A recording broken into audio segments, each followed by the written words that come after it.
Okay, YouTubers,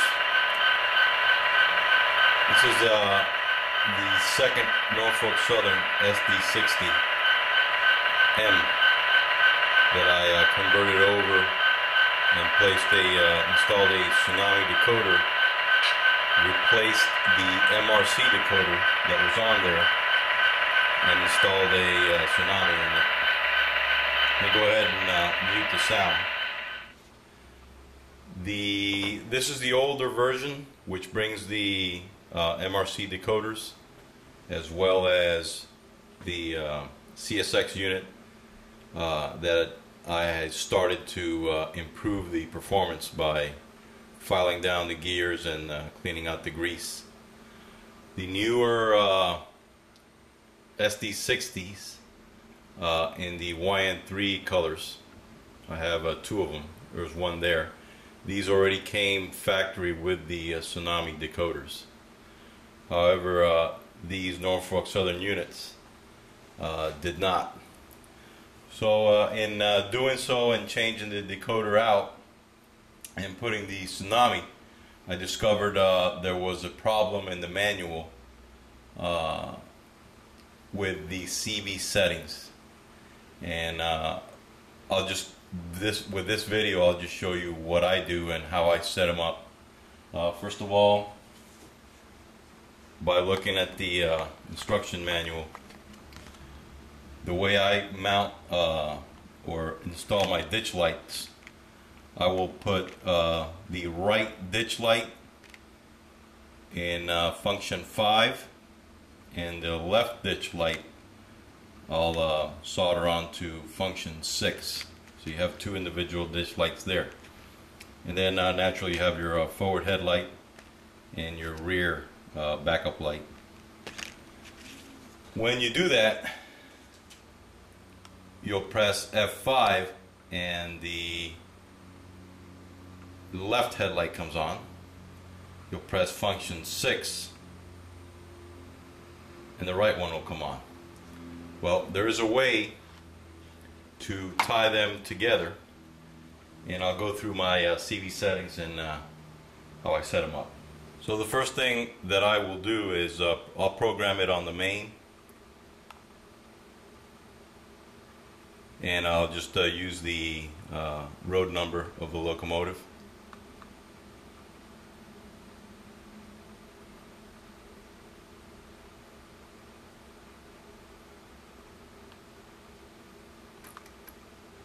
And you get that little movement indicating that it has received the command. Next thing I do is I will set CV112 to a value of 3. And what that does is it gives me the fan and air compressor on automatic mode. So CV112, value of 3. Now, to have the ditch lights come on with just function 5, you program CV39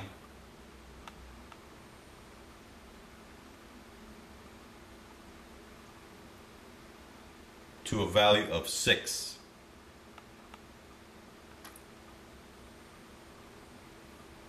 Now we'll go ahead and test that. First we'll test the address.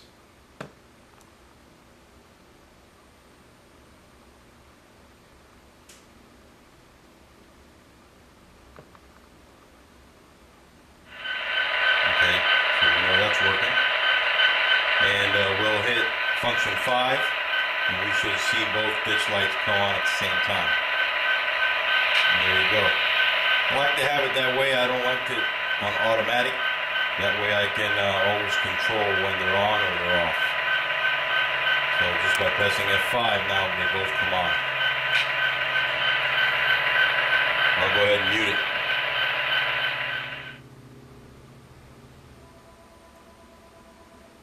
The next CV setting that I do is 29. And this I will enter a value of 50. What this CV setting does is it sets my speed table to yes, that I'm using the speed table. It sets analog mode no. It sets it at speed step 28, and the loco direction is normal. Now I'll set my speed table, which is CV25, to linear.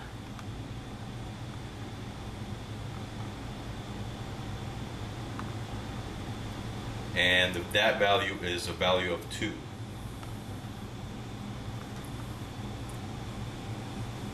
The next CV setting that I select is I will remap function F7 and F6.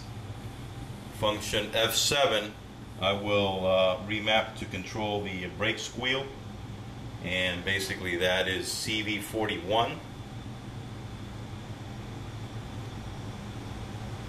to a value of 128.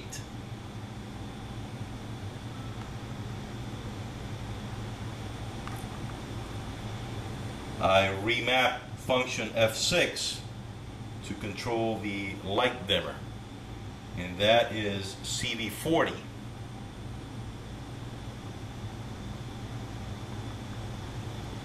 to a function of 128 as well.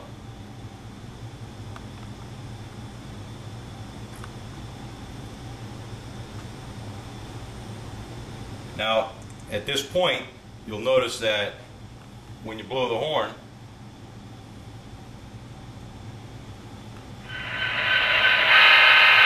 the ditch lights are not flashing.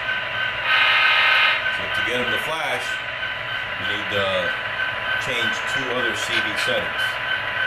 I'll go ahead and mute it again. You need to change CV51 to a value of 41.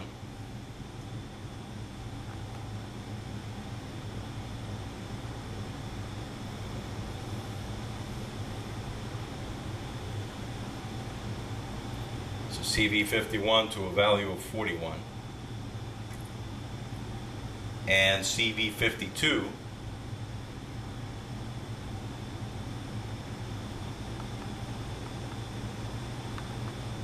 to a value of 57.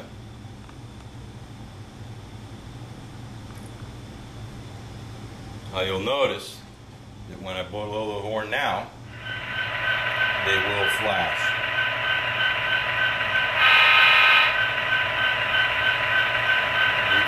Go in and adjust the rate and the time that it stays on flash.